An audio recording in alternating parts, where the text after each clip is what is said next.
هیچ کس در ملک او انباز نئے قول او را لحن نئے آواز نئے هیچ کس در ملک او انباز نئے قول او را لحن نئے آواز نئے মাবুদের বাণীর মাবুদের কথার কোনো আওয়াজও নাই, কোনো শব্দও নাই, কোনো উচ্চারণও নাই, কোনো স্বরও নাই, কিছুই লাগে না।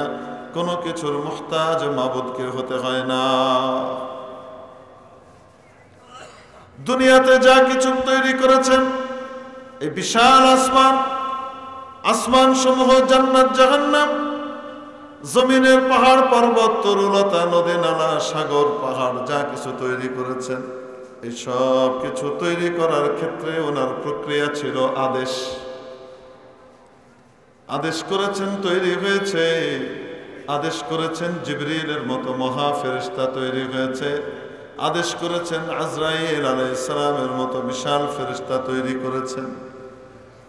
আদেশ করেছেন হামালাতুল আরশ, 8 জন বিশাল আকৃতির ফেরেশতাকে তৈরি করেছেন। নিজের কুদরতি হাত ব্যবহার করেন নাই, কিন্তু সৃষ্টির অন্যতম সেরা সৃষ্টি ইনসানকে যখন তৈরি করেন রব্বুল আলামিন আমার আপনার আব্বাজান হযরত আদম আলাইহিস সালামকে নিজ কুদরতি হাত ব্যবহার করে তৈরি করেছেন। আফা হাসিবতুম, আল্লাহ সেটাই বলেন, আন্নামা খালাকনাকুম আবাসা, তোমাদের কি ধারণা যে আমি তোমাদেরকে অনর্থক এমনি সৃষ্টি করেছি? ওয়া আন্নাকুম ইলাইনা লা তুরজাউন, আর তোমাদেরকে আমার কাছে আর ফিরে আসা লাগবে না। তাহলে আমাদেরকে সৃষ্টি করার একটা কারণ আছে না নাই? আসতে বলুন, আছে না নাই? সৃষ্টি যেমন বড়, তাকে যে উদ্দেশ্যে তৈরি করেছেন ওই উদ্দেশ্যটাও ওরকম বড়।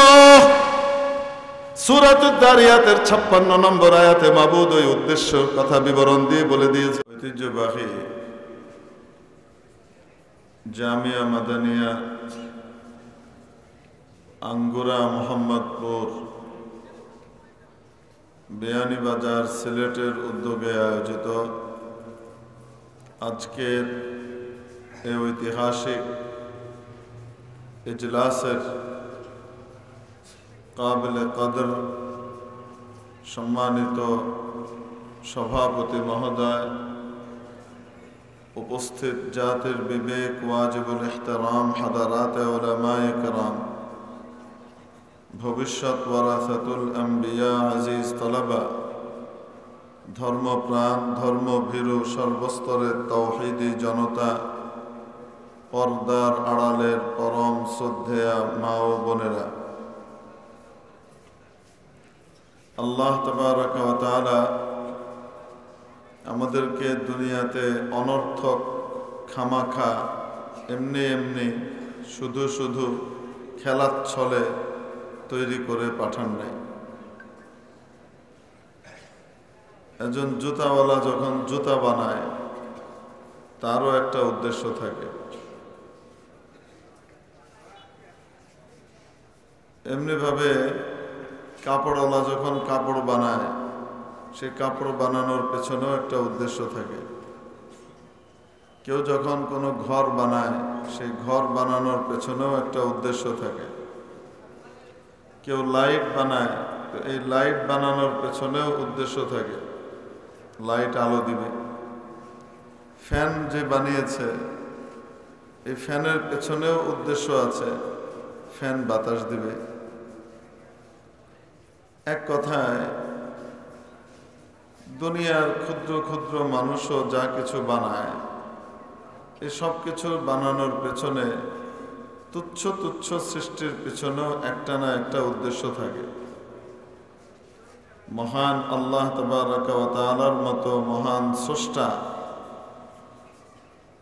সৃষ্টির সবচেয়ে গুরুত্বপূর্ণ অন্যতম শ্রেষ্ঠ সৃষ্টি মানুষকে যখন তৈরি করেছেন, যে মানুষকে তৈরি করতে গিয়ে আল্লাহ তাবারাকা ওয়া তাআলা তার মর্যাদা জমিনের চেয়ে, আসমানের চেয়ে, জান্নাতের চেয়ে, লৌহ কলমের চেয়েও অনেক বেশি করে মর্যাদা দিয়ে তারপর তৈরি করেছেন। এমন বিশাল সৃষ্টি, যে সৃষ্টিকে তৈরি করবার সময় নিজের মায়াময় কুদরতি হাত ব্যবহার করেছেন। দুনিয়ার যত কিছুকে, জমিন ও আসমানের যা কিছু আছে সব কিছু তৈরি করার প্রক্রিয়া আল্লাহ তাআলার ছিল আদেশ। ইন্নামা আমরুহু ইযা আরাদা শাইআ আন ইয়াকুলা লাহু কুন ফায়াকুন। আল্লাহ তাবারাকা ওয়া তাআলা বিষয়টা এরকমই যে উনি যখন কোনো কিছু করার ইচ্ছে করেন, বানাতে তো ইচ্ছে করেন, বা কোনো কিছু অস্তিত্বশীল করতে চিন্তা করেন বা ভাবেন, তো শুধু আদেশ করেন, হও, হয়ে যায়।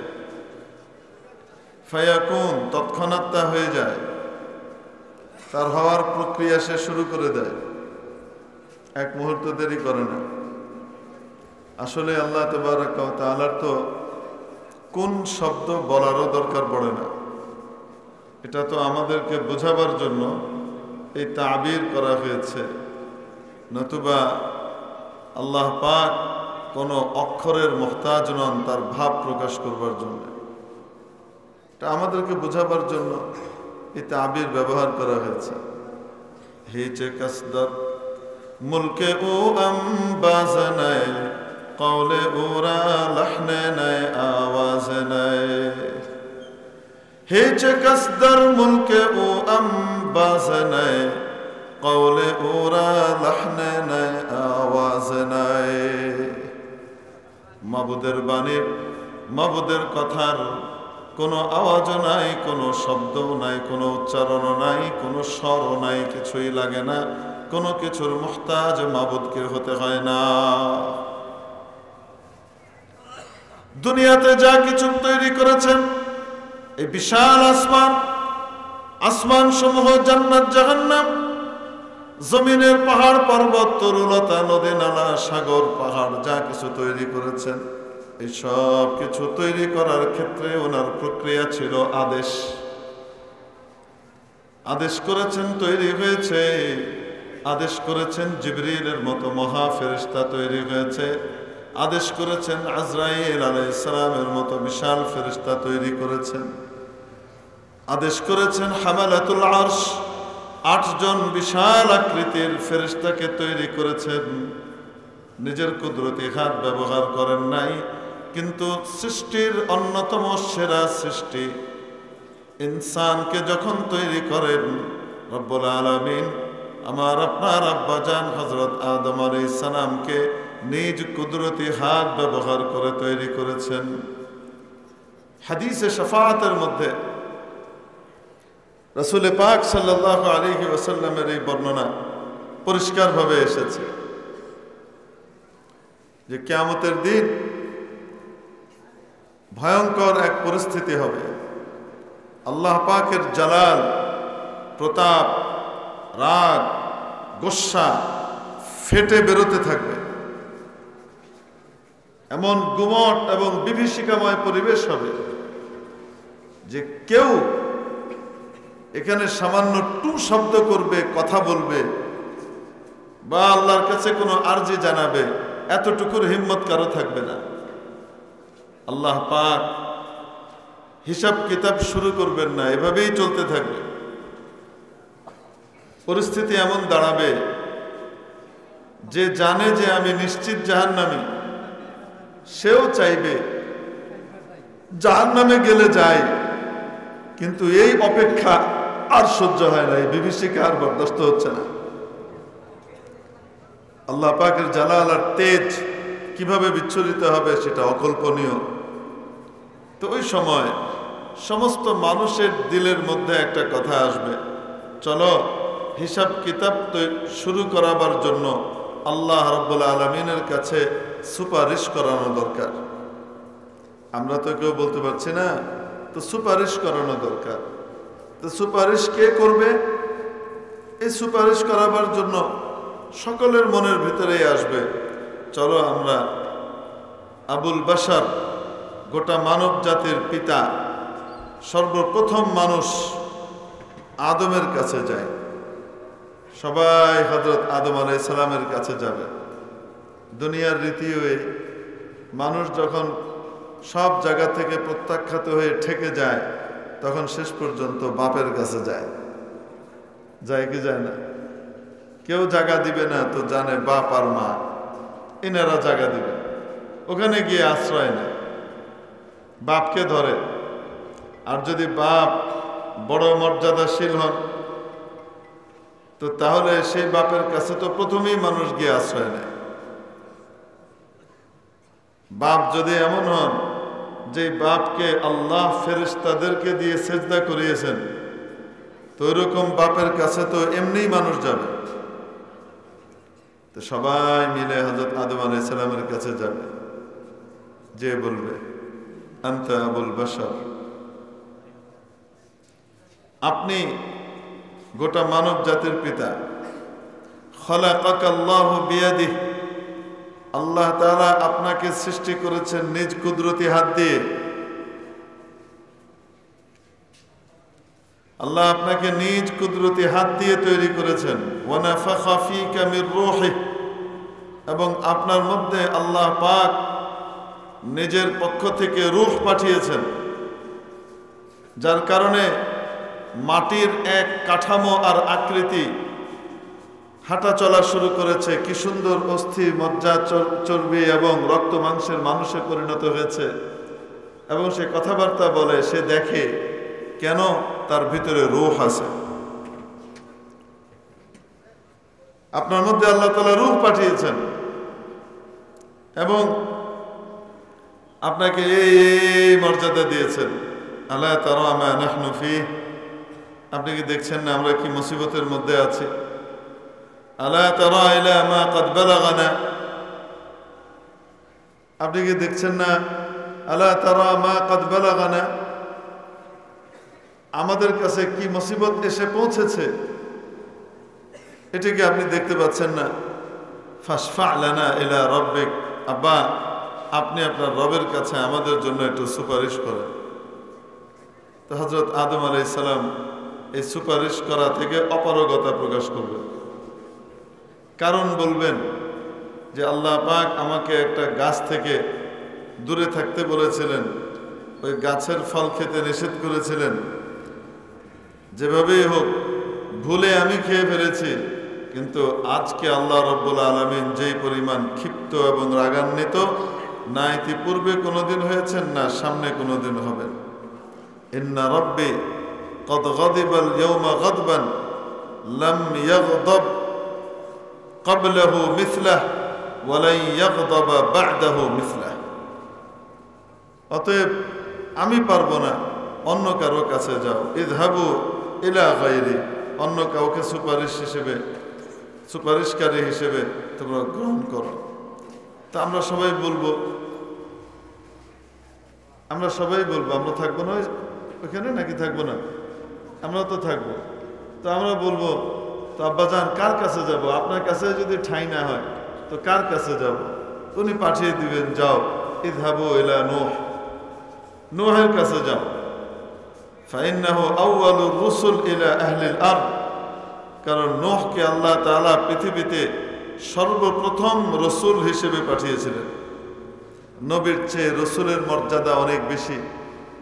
আমি তো নবী, যদিও তোমাদের আব্বা, কিন্তু আমার সন্তান আমার চেয়ে বেড়ে গেছে, সে রসুল। এবং সর্বপ্রথম রসুল নূহ, তার কাছে যাও। সবাই নূহ আলাইহিস সালামের কাছে আসবে। নূহ আলাইহিস সালাম ওই টাইপের সেম কথা বলবেন। কার কাছে যাব? বলবেন যাও ইব্রাহিমের কাছে যাও।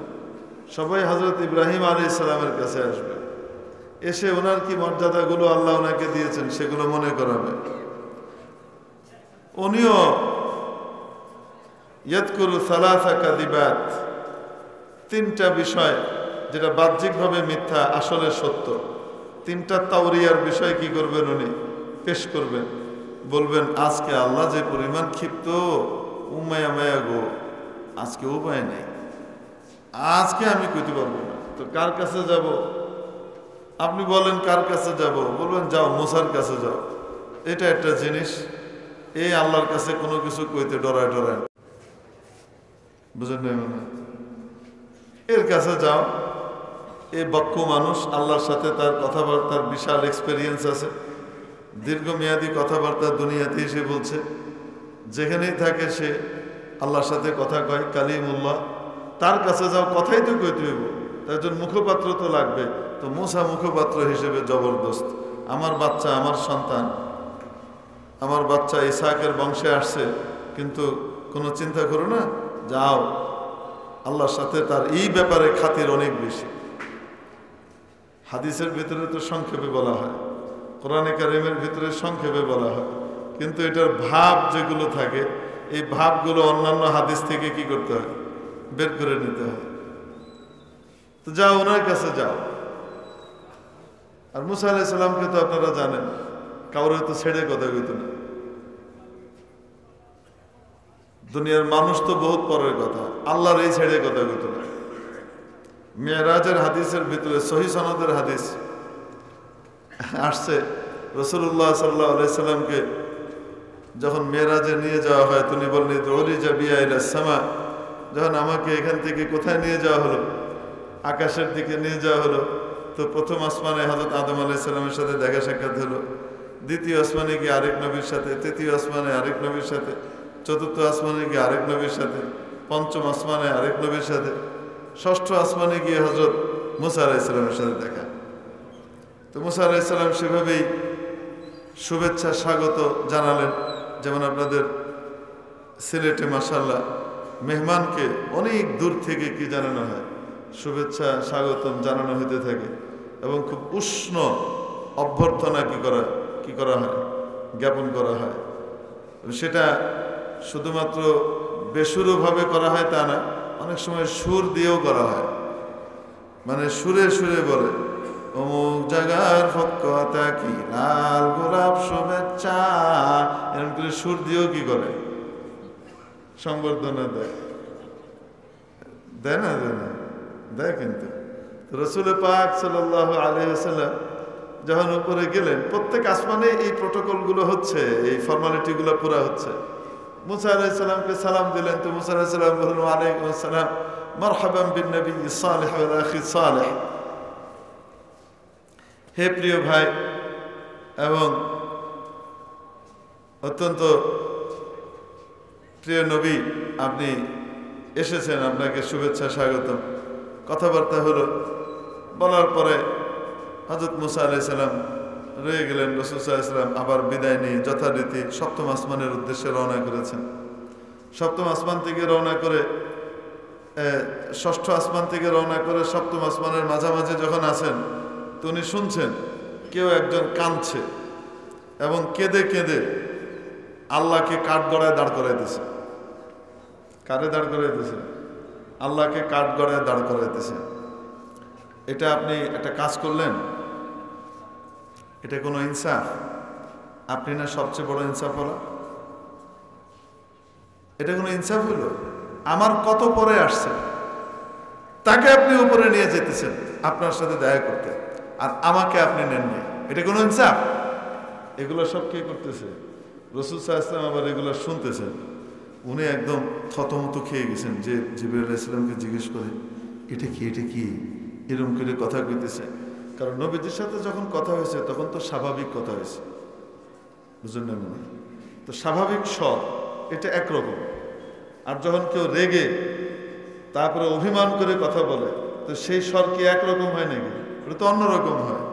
স্বাভাবিক কথা কি, যে কেমন আছেন, ভালো আছেন, মাশাআল্লাহ এসছেন, খুব খুশি হয়েছি, খান দান বসেন, এ ধরনের না। আর যখন কারো উপর অভিমান করে, এটা কোনো কথা? এ আপনি পারলেন এটা করতে, আপনি করছেন এটা, আমি বিশ্বাস করতে পারতেছি না, এটার আগে যদি আমি মরে যেতাম তো ভালো হতো। এটা হলো অভিমানের ভাষা, বুঝলেন না? মনে এখন অভিমানের স্বর আর স্বাভাবিক স্বর দুইটা তো এক না। তো স্বাভাবিকভাবে রাসূল পাক সাল্লাল্লাহু আলাইহি ওয়াসাল্লাম ওই স্বর চিনতে পারতেছেন না, তো বলতেছেন এটা কেডা? এভাবে আল্লাহর সাথে কথা বলতেছে। হযরত জিবরিল আলাইহিস সালাম হেসে বলতেছেন আখুকা মুসা আল্লাযী লাকীতাহু, আপনার ভাই মুসা, এই যে একটু আগে দেখা করে আসছেন, যে যার সাথে দেখা হলো উনি। আল্লাহর সাথে এইভাবে কথা কয়, আল্লাহর সাথে এমনি কথা কয়, উরি আল্লাহ আল্লাহ। হযরত জিবরাইল আলাইহিস সালাম ইন্না রাব্বাকা ইয়ারিফু, আপনার রব এর জানে, এটা এমনি কথা কয়, এটা ছাড়ে না, এটা বাপের মাজ্জা বলা থাকে না, ওই টাইপের আর। আল্লাহ পাক ভাই যাদের অনেকগুলা কেটে দিয়েছেন, তো তারা জানেন সাধারণত এটা সবসময় না, এটা ব্যতিক্রমও হয়। সাধারণত দেখবেন বড় ছেলে বা বড় মেয়ে যেটা হয়, এটা একটু ঠান্ডা প্রকৃতির হয় এবং সবাই মনে করে একটু বোধাই টাইপের, আসলে বোধাই না। সারা দুনিয়ার সব বোঝে, কিন্তু আল্লাহ বানাইছেনই ঠান্ডা। সবর টবর তাহাম্মল একটু বেশি থাকে, কারণ সবর তাহাম্মল যদি না থাকে তাহলে বাকিগুলাকে তো সামলায় নিয়ে চলতে পারবে না। বাপের অনুপস্থিতিতে আল্লাহ তাকে বাপের জায়গায় কি করে, সবাইকে মিলমিশ করে রাখার দায়িত্ব দেয়, এই জন্য একটু নরম টাইপের হয়। দেখবেন মাজ্জা যেটা হয় 2 নম্বর, ওইটা কিছু করার আগেই ফাঁত করে জ্বলতে থাকে। সাধারণত দেখেন মেজেটা, আমাদের এক দাদি ছিলেন, উনি কইতেন মাইজা দেশটা রেখায় বাইজা, মানে বাপ মারও ছোটবেলা জ্বালায় কঠিনভাবে, বড় হয়েও তার গরম কমে না, কিছু হওয়ার আগে হাত কাছাইতে থাকে, স্ত্রী মারে, দেখেন নেই মনে সাধারণত। এটা কেন করে আল্লাহ পাক? এই জন্য মেঝো বা সেজো যেটা যে কোনো একটাকে এই দায়িত্ব দেন, এটা গরম করে তৈরি করে। কারণ হলো বাপের সম্পত্তিগুলো রক্ষা করার জন্য দুষ্ট চক্র যেন ওইদিকে নজর না দেয়। কারণ বড়টা তো ঠান্ডা, অন্যগুলোও ঠান্ডা, তো চিন্তা করে এই জমিটা মনে হয় দখল করে লিউন যাবে। আর যখন জানে মাজ্জা আর একটা আছে, ওটা বাইতে আছে, পায়ে আছে, তাহলে আর এদিকে কি করে না, রোখ করে না। কেন? শয়তান জানে এনে ঢুকলে আগে কুড়াল নিয়ে দাউলে বেরিয়ে তোরা কোবাইয়ের সোজা করুন, তারপরে কিসমিস যাওয়া ভাই জমি লয়ে যায়, বুঝেন না? মনে তো বাপের এগুলা হেফাজতের জন্য আল্লাহ পাক কি করেন, মেজেটারে এই টাইপের বানান। সাধারণত আপনি যদি ইসলামী ইতিহাসের দিকে তাকান তাহলে দেখবেন 4 খলিফা, এই 4 খলিফার ভিতরে মেজেটারে আল্লাহ এমনই বানাইছিলেন।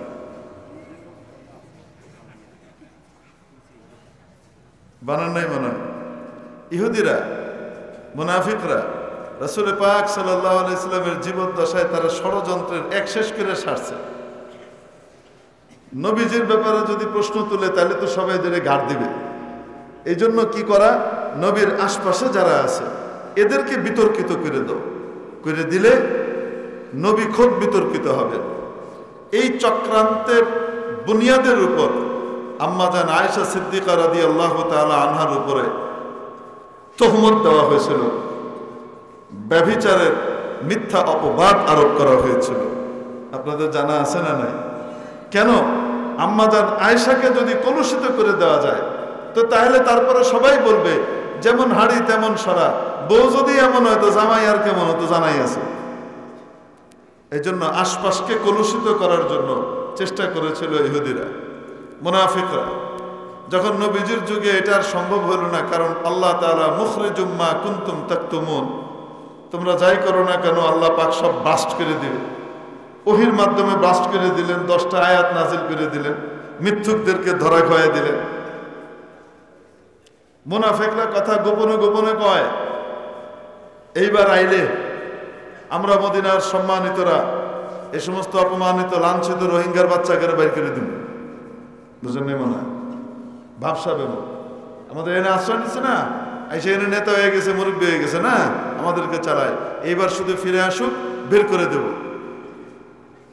ছোট্ট সাহাবী শুনে ফেলছে, শুনে এসে রাসূল সাল্লাল্লাহু আলাইহি ওয়াসাল্লাম কইছে, ইয়া রাসূলুল্লাহ, ও এগুলি কইছে। আল্লাহ নবী সাল্লাল্লাহু আলাইহি ওয়াসাল্লাম ডাকাইলেন, হ্যাঁ অসম্ভব কি বলেন আপনি? আমি বলতে পারি এই পুচকে ছোড়া ফিতনা লাগাচ্ছে, ফিতনাবাজ। বুঝলেন মনে হয়? চোরের মায়ের গলা কত বড়, বিশাল জোরে জোরে কথা কওয়া শুরু করে দিছে। আল্লাহ রাব্বুল আলামিন ওই যে আল্লাহু মুখরিজুম মা কুনতুম তাকতুমুন, আল্লাহ দিছে বাস্ট করে সূরা মুনাফিকুন নাযিল করে দিছে। বুঝলেন মনে হয়? তেরা দেখলো যে এই জমানায় করে পার পাওয়া যাবে না, ইসলামের বিরুদ্ধে চক্রান্ত যদি করতে হয় এই বেটার মরা পর্যন্ত অপেক্ষা করতে হবে, কারণ এই বেটা থাকা অবস্থায় যে কোনো সময় ওহি আসবে আর আমাদের সব ধান্দাল সব বেরিয়ে যাবে। তো চুপচাপ অপেক্ষা করলো। অপেক্ষা করার পরে যখন নাকি রাসূল সাল্লাল্লাহু আলাইহি ওয়াসাল্লামের ওফাত হয়ে গেল আর হযরত সিদ্দিক আকবর রাদিয়াল্লাহু তাআলা আনহু কে হলেন, খলিফা আউয়াল হলেন। ওয়া কানা আবু বকর রাজুলান বাক্কা কানা লাইয়িনাল কলব। সহিহ বুখারীতে রিওয়ায়াত আছে যখন নাকি হযরত আবু বকর হিজরত করে আগে চলে যেতে যাচ্ছিলেন আর ইবনু দাগিনা রাস্তা থেকে ধরে নিয়ে আসছে, ওইটার ভিতরে আছে ওয়া কানা আবু বকর রাজুলান বাক্কা। আবু বকর অত্যন্ত ক্রন্দনশীল ব্যক্তি ছিলেন, কোমল হৃদয়ের ব্যক্তি ছিলেন, নরম, খুব কান্নাকাটি করতেন। তো উনি যখন খলিফা হলেন মুনাফিকরা চিন্তা করলো এইবার সুযোগ, নরম একটা আইছে, এটারে মনে হয় কি করা যাবে, সাইজ করে ফেলা যাবে। মোটামুটি সিদ্ধান্ত নিল, কিন্তু আল্লাহর কি কুদরত, ওইদিকে ওই যে মুসাইলামাতুল কাজ্জাবের শয়তানি শুরু হয়েছে যে এটার বিরুদ্ধে উনি যখন যুদ্ধের দল পাঠাইলেন, আবার ইরতেদাদের ফিতনা দেখা দিল, মুনকিরিনে যাকাতের ফিতনা দেখা দিল, যে যাকাত অস্বীকার করে। আরেক পার্টি তৈরি হলো যাকাত অস্বীকার করে না, কিন্তু যাকাত আগে আমিরের কাছে পাঠাইতো, রাষ্ট্রের প্রধানের কাছে পাঠাইতো শরীয়তের নিয়ম অনুযায়ী, উনি ইকুয়াল ডিস্ট্রিবিউট করতেন কেন্দ্রীয়ভাবে। তারা যাকাত দিবে নিজেরা, তারা খলিফার কাছে পাঠাবে না। এই পার্টিও তৈরি হলো। এই সবার বিরুদ্ধে হযরত আবু বকর রাদিয়াল্লাহু তাআলা আনহু কঠিনভাবে যুদ্ধের ঘোষণা দিলেন, সবার বিরুদ্ধে একদম। মানে এই নরম মানুষ যে এরকম গরম, এটা কেউ কল্পনাই করতে পারে না। অবশ্য গরম, কিন্তু উনি বকদের জরুরত ছিলেন। ওই যে কেছিলাম যে বড় যেটা হয় ওটা কিন্তু একদম ঠান্ডা, গরম ভিতরে থাকে, আল্লাহ এটাকে কি করে, নরম করায় রাখে। কারণ যখন হুদায়বিয়ার সন্ধির সময় রাসূল পাক সাল্লাল্লাহু আলাইহি সাল্লামের সাথে যখন কথাবার্তা চলতেছে কাফেরদের প্রতিনিধির, এর ভিতরে এক পর্যায়ে কে এসে, এরা মোহাম্মদ, এরা তোমার সাথে থাকবে, আমি তো দেখছি আমাদের কঠিন হামলা হলে এরা তোমাকে সব ছেড়ে পালিয়ে যাবে, সব পালিয়ে যাবে। বুঝলেন? সুশীল আর কি, বিশিষ্ট সুশীল। ওরে আল্লাহ, হযরত আবু বকর পাশে বসেছিলেন, আর সহ্য করতে পারে নাই। ওই বই কেছে কি উমসুস বাদরাল্লাত, উত্তর দিয়েছেন কি রাসূল সাল্লাল্লাহু আলাইহি ওয়াসাল্লাম বলেন নাই ছি আবু বকর গালি দিতে নেই, অশ্লীল কথা বলতে নেই, বলছেন রাসূল সাল্লাল্লাহু আলাইহি ওয়াসাল্লাম? করেন নাই, তাকরীর করছেন। ঠিক যেটা আমি কইতে না এটা তোরা কইয়ে দে। আর বুঝে নাই মনে হয় অনেক সময় মাদ্রাসার বড় হুজুর যেটা বলা দরকার, কিন্তু এটা উনি বলতে পারছেন না। কেন? উনি যে আসনের যে মর্যাদায় আছেন, ওই কথাটা ওনার বলাটা শোভনীয় নয়, কিন্তু এর চেয়ে টাইট করে কথাটা বলা দরকার। ওটা কে বলবে? আশপাশের কেউ। চোর যখন ধরা পড়ে মাদ্রাসায়, খালি এটা চুরি করে লয়ে যায়, ওটা চুরি করে লয়ে যায়, এটা ধরা পড়ে না, পোলাপান পাইলে মাশাআল্লাহ, সেটা মাদ্রাসা কোন, স্কুল কোন, যে নেই কোন, চোর ধরা পড়লে কি হেদায়েত হয় কি হয় না বলেন? একরামুল মুসলিমিন হয় কি? তো একরামুল মুসলিমিনের মানাই চেঞ্জ হয়ে গেছে। কি কইতাম, টঙ্গিতে দেখলে এখন একরামের অর্থ অন্যরকম, আজীব একরাম। যাই হোক, পোলাপাইন বানান দেয়নি, দেয় না, অদ্রৈবহুম কুল্লা বানান, ঠিক মতোই দেয়। এই বানান আবার সেই বানানি না, উংলিকে পুর। তো তারপরে এখন যখন বানান টানান দেয়, হুজুর তো চায় যে চোর ধরা পড়ে না, ইন্দুরটা খুব জ্বালাইতেছে, চোর বাইরে রয় সাধারণত। এটা যখন ধরা পড়ে তখন কি কয়, পিটা মোটা যখন দেওয়া হয়, তো হুজুরের কাছে এসে কইছে, হুজুর চোর ধরা পড়ছে, আর ফিটা ঠিক মতো দিছিস নি? ফরে না বলবি আমার কাছে, আগে ফিরি নি, তারপরে না আসবে আমার কাছে। কারণ আমি গেলে তো আর দায়িত্বশীল হিসেবে আমি তো বলতেই হবে, এই খবরদার বেরো না, তাই না? কিন্তু ওর একটু হেদায়েত দরকার আছে না নাই? হেদায়েত তো দরকার আছে, তা আগে দিয়ে তারপরে কি করতে হয়? বড়দের কাছে গিয়ে জানাইতে হয়। আগে যদি কয় যে হুজুর চোর ধরা পড়ছে, তো উনি তো মাশাআল্লাহ পুলিশ কাস্টডিতে চলে যাবেন, সেফ সাইডে চলে গেছে। আবার এসে করবে 2 দিন পরে। আর যখন বানানি হয় নাই তো অন্য চোর উৎসাহিত হবে, এখানে চুরি করা যায়, নিরাপদ জায়গা, এনে কিছু করবো না, কাকড়ের মসে এনে চুরি করলে কেউ কিছু কবি টুকু না, 3 চিল্লায় পাঠাই দেবে, বুঝলেন? তো এরকম হলে তো চোর তৈরি হবে। তো রাসূল পাক সাল্লাল্লাহু আলাইহি সাল্লাম এটার কঠিন প্রতিবাদ করা ওনার ইচ্ছা, করতে চান, কিন্তু প্রতিবাদটা করবেন কিভাবে? উনি তো প্রধান, ওনার সাথেই তো কি চলছে, কথোপকথন চলছে, এখানে বিষয়টা মিনিমাইজ করতে হবে। তো বিষয়টা মিনিমাইজ করতে হলে উনি যদি গরম হয়ে যান তো সন্ধির আলোচনা চলবে না ভেঙে যাবে? ভেঙে যাবে। কিন্তু ও কাজটা কি করছে? মুসলমানদের মনোবল নষ্ট করে দিচ্ছে, মনোবল নষ্ট করে বোঝাচ্ছে যে এরা আপনার সাথে থাকবে না, এটা আসল মাইর এলে ভাগবে, এরকম করে মুসলমানদের মনোবল নষ্ট করছে। রাসূলের তো রাগ উঠছে, কিন্তু বলতে পারছেন না। হযরত আবু বকর উত্তর একদম হক আদায় করে, যেহেতু নিসবতে ইত্তেহাদি, কি কইতে চান রাসূল সাল্লাল্লাহু আলাইহি ওয়াসাল্লাম একদম ভিতরে বুঝে ফেলছেন। হযরত আবু বকর এবং রাসূল পাক সাল্লাল্লাহু আলাইহি সাল্লামের মাঝখানে যে নিসবত ছিল দুইজনের, এই নিসবত মুফাসসিরিনে কিরাম, মুহাদ্দিসিনে কিরাম বলেন নিসবত কেমন নিসবত ছিল? ইত্তেহাদি ছিল। নিসবতে ইত্তেহাদি মানে কি? 2 দেহ 1 আত্মা, এক কথায় শেষ। 2 দেহ 1 আত্মা মানে এর মনে যা আসে তার মনেও তাই চলে, এর ভিতরে যা চলে ওর ভিতরেও তাই চলে, দুইজনে একই কথা ভাবে। এবং রাসূল পাক সাল্লাল্লাহু আলাইহি সাল্লামের মাঝখানে ছিল। এটা কিভাবে বোঝা গেছে? বহু জায়গায় বহু ভাবে বোঝা গেছে। হাদিসের ভিতরে নজির ভুরি ভুরি।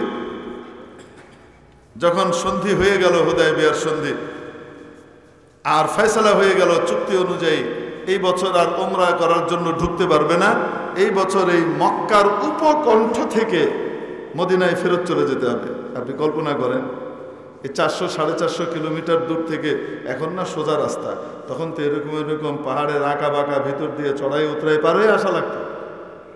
এই 450 কিলোমিটার দূরে এসে আর মাত্র 14-15 কিলোমিটার গেলেই কি কাবা শরীফ। এখন কয় কি করা যাবে না, জন যাবে না, এনে খাড়ায় থাকে, এখান থেকে ফিরে যেতে হবে। রাগ সাধারণ হয়। 6 বছর পরে এই সুযোগ আসছে উমরা করার। এখন রাসূল সাল্লাল্লাহু আলাইহি সাল্লাম বললেন, মহসারের যে আছে, বিধান আছে, সেই হিসাবে কি করে ফেলো, মাথা সবাই চেঁচে ফেলো, হালাল হয়ে যাও, কোরবানি করে ফেলো। যখন মাথা চাচতে বলছে, সব কিছু হয়ে গেছে, ওমর রাদিয়াল্লাহু তাআলা রাসূল সাল্লাল্লাহু আলাইহি সাল্লামের কাছে গেছেন। ওই যে বললাম না, উম্মতের মাইজাবু, উম্মতের কি, রাসূল সাল্লাল্লাহু আলাইহি সাল্লামের উম্মতের মেজাবু, গেছে নবীজির কাছে, যে কয় আপনি হক নবী না? হ্যাঁ হক নবী। আমরা 70 দিনের উপরে নেই, হক দিনের উপরে নেই। হ্যাঁ আমরা হক দিনের উপরেই আছি। আপনি কি এই কথা বলেন নাই যে আপনি স্বপ্নে দেখেছেন আমাদেরকে নিয়ে উমরা করতেছেন? তো নবীজি বললেন, হ্যাঁ বলেছি। আপনার স্বপ্ন ওহী, সবাই জানে, এটা এর উল্লেখ নেই, কিন্তু আপনার স্বপ্ন তো ওহী। আপনি যদি হক নবী হয়ে থাকেন, আমরা যদি হক দিনের উপরে হয়ে থাকি, আর আপনি যদি স্বপ্ন দিয়ে থাকেন যে আমাদেরকে নিয়ে আপনি কই যাচ্ছেন, উমরা করতেছেন, তাহলে বিনা উমরায় আমরা কেন ফিরে যাব? বিনা উমরায় কেন ফিরে যাব? ওহির বিপরীত কেমনে করতে পারি আমরা? বুঝুন নাই, আট করে ধরছে। কিন্তু তো রাসূলুল্লাহ সাল্লাল্লাহু আলাইহি ওয়াসাল্লাম উত্তর দিয়েছিলেন, আমি কি একবারও বলেছি যে আমি স্বপ্নে দেখেছি এই বছরই উমরা করতেছি? স্বপ্ন দেখেছি উমরা করতেছি, কিন্তু সেটা এই বছরই, এটা তো আর স্বপ্ন দেখেনি, এটা আমার ইস্তেহার। আসছি, আল্লাহ পাক চাচ্ছেন এখন চলে যান, এখন তো আটকাই গেছে। রাগ তো আর কমে নেই। রাগ কার উপরে? কাফেরদের উপরে। ওয়াশাদ্দুহুম ফি আমরিল্লাহি উমর আশিদ্দাউ আলাল কুফার। কি কঠিন রাগ কাফেরদের ব্যাপারে হযরত ওমর রাদিয়াল্লাহু তাআলা ছিল। মক্কা বিজয়ের সময় যখন রাসূল সাল্লাল্লাহু আলাইহি সাল্লাম বাইরে কি করেছেন, সেনা সন্নিবেশিত করেছেন এবং বলেছেন প্রত্যেকে আলাদা আলাদা চুলা জ্বালাও, যেন দূর থেকে বিপুল পরিমাণ সৈন্য সংখ্যা বোঝা যায়, যা আছে তার চেয়ে যেন বেশি বোঝা যায়। আর তারা রক্তপাত ছাড়াই আমাদের কাছে হস্তান্তর করে দেয়, রক্তপাত এড়ানোর প্রক্রিয়া। এখন আবু সুফিয়ান রাত্রে দাঁড়িয়ে দাঁড়িয়ে দেখতেছে। আবু সুফিয়ান তখন মক্কার সর্দার, আবু জেহেলের পরে মূল নেতা, আবু জেহেলের প্রধান খলিফা। মানে আবু জেহেল চলে যাওয়ার পরে এই 8ম হিজরি পর্যন্ত কাফেরদেরকে পরিপূর্ণ নেতৃত্ব যোগ্যতার সাথে দিয়ে আসছে একেবারে। এবং দাঁড়িয়ে সব দেখে টেকে দেখতেছে, খাইছে কাম। মোহাম্মদ এত মানুষ কই পাইল? আমাদের তথ্য অনুযায়ী তো বেশির চেয়ে বেশি এর কাছে 10-15 হাজার লোক থাকার কথা, তো দেখে মনে হইতেছে লক্ষ লক্ষ লোক লইছে। এত লোক কোত্থেকে পেল? মনে মনে চিন্তা করতেছে। হযরত আব্বাস রাদিয়াল্লাহু তাআলা আনহুর সাথে আবু সুফিয়ানের তখন হিসেবে বলতেছে আবু সুফিয়ান, পরবর্তীতে তো রাদিয়াল্লাহু আনহু, বহুত আগ থেকে বন্ধুত্ব ছিল। তো হযরত আব্বাস রাদিয়াল্লাহু তাআলা আনহু জানেন যে কি করতে হবে, রক্তপাত এড়াইতে হলে নেতাগুলারে সাইজ করে ফেলতে হবে, তারা যেন আগেই মাথা নত করে দেয়। আবু সুফিয়ানের মাথা তো ভালো, বুঝবুদ্ধি, হিসাব কিতাবে খুব ভালো। তো আবু সুফিয়ানের কাছে এসে আবু সুফিয়ান, এখনো হেদায়েত থেকে দূরে, তুমি বাঁচার কোনো উপায় নেই, সারেন্ডার করে ফেলো, ইজ্জত পাবা, সম্মান পাবা। মোহাম্মদ কিন্তু তার কাছে যে সারেন্ডার করে তাকে খুব সম্মান দেয়। হিসাব কিতাব তো করে ফেলছে, কালকে মোকাবেলা করার কোনো শুরুতে নেই, একদম মিশাই দিবে মাটির সাথে। যা করছে এই কয় বছর, এই 8 বছর যে জ্বালাইন জ্বালাইছে, রাখার তো কথা না। আচ্ছা তো যাবো কিভাবে? গেলে মুশকিল না? আরে তুমি চিন্তা করো, তোমার আমি আমান দিচ্ছি, আমার বাগলার পিছনে উঠো। গাধার পিছনে উঠাইছে। এখন হযরত আব্বাস কোথায় নিয়ে যেতেছেন? রাসূল সাল্লাল্লাহু আলাইহি সাল্লামের কাছে। আর যেহেতু হযরত আব্বাস রাসূলের আপন চাচা পিছনে বসায় নিয়ে যেতেছে, তো এখানে কে হাত বাড়াবে, কে এখানে কথা বলবে? নবীজির আপন চাচা পিছনে করে নিরাপত্তা দিয়ে নিয়ে যেতেছে। কেউ তো কিছু কয়নি, দেখেনি। হযরত ওমর রাদিয়াল্লাহু তাআলা নিজের তাঁবুতে বসে খানা খাইতেছিলেন, এবং খাওয়ার জন্য একটু আরাম করে বসতে হয় না, এই জন্য লুঙ্গি হস করে দিছে। হস বুঝেন না আপনারা কি? এটা হ্যাঁ, একটু ঢিলা করে লুঙ্গিটা আরাম করে ঢিলা করে বসে কি করতেছে, খাইতেছে। অতএব যুদ্ধের সময় শক্তি অর্জনের জন্য পেট ভরে খাওয়া এটা কোনো সুন্নতের খেলাফ না। এটা ভালো করে আরাম করে না খেলে শরীরে শক্তি হইব কেমনে, লড়াই করবে কেমনে, ঠিক কিনা? ঠিক তেমনি ভাবে তলেবুল ইলম, তার ব্যাপারেও তো সেই একই কথা। মান খারাজা লি তালাবিল ইলমি ফাহুয়া ফি সাবিলিল্লাহ, সেও তো আল্লাহর রাস্তায় আছে। সে যদি ঠিকঠাক মতো না খায় আর সে বুজুর্গিগিরি করে, তো তাহলে কয়েকদিন পরে চোখের ভিতরে হলুদ দেখবে, মোতালা ঠিক মতো করতে পারবে না, খাড়াবে আর মাথা চক্কর দিবে। তো তাহলে তার জন্য ভালো করে পেট ভরে খাওয়া দরকার আছে না নাই? হ্যাঁ, কিন্তু মাদ্রাসার তরফ থেকে যেটা দিবে সেটার উপরেই কানাআত করতে হবে। শুধু পেট ভরে খাইলেই হবে না, কানাআতও করতে হবে, এবং এটার ভিতরে আদব লেহাজও রাখতে হবে। শিকায়াত আর ইশকাল কোনো কিছু করা যাবে না। যাই হোক, এখন হযরত ওমর রাদিয়াল্লাহু তাআলা আনহু কি করতেছেন? লুঙ্গি হস করে দিয়ে খানা খাইতেছেন। হঠাৎ তাকায় দেখেন অন্ধকারে আব্বাস যাইতেছে, পিছনে আবু সুফিয়ানের মতো কারে জানি লাগে। হ্যাঁ, খাওন আর দ্বিতীয় লোকমা মুখে উঠায় নাই। ওই অবস্থায় এক হাতে, ওই যে হাতে তো ঝোঁটা, বুঝলেন মনে, হাত ধুইছে কি ধুইছে না রে ভাই তো নাই, কিন্তু কি যে আছে কইতে পারি না। বাকি তলোয়ার সাথে সাথে কোষমুক্ত করছে, মিয়ান থেকে তলোয়ার বের করে। লুঙ্গি বান্ধারও সময় নেয় নাই, এটা দিয়ে বোঝা যায় যে হাত ধোয় নাই। লুঙ্গি বান্ধারও কি করে নাই, সময় নেয় নাই। ওই যে লুঙ্গি যে ঢিলা, ওইটা এরকম করে আরেক হাত দিয়ে কাঁচায় ধরছে, দৌড়া তলোয়ার হাতে নিয়ে দৌড়। মানে মনে মনে কথা, তুমি হালার বুক এতদিন জ্বালাইয়া এখন তুমি রসুলের কাছে এসে মাপ পাইয়া যাবা, তরে খাইছে। রসুলের কাছে গেলেই তো কি হয়ে যাবে, নবীজি মাফ করে দিবেন তো জানে। এবার নবীজি সাল্লাল্লাহু আলাইহি ওয়াসাল্লামের কাছে মুসলমান হয়ে গেলে বাস, ইন্নাল ইসলাম ইয়াহদিমু মা কানা ক্বাবলা, সব শেষ হয়ে যাবে, তোরা তার সাইজ করা যাবে। এই যে উম্মতের মেজাব দরকার আছে, কিন্তু দিয়া তলোয়ার হাতে নিয়ে ছুটতেছেন।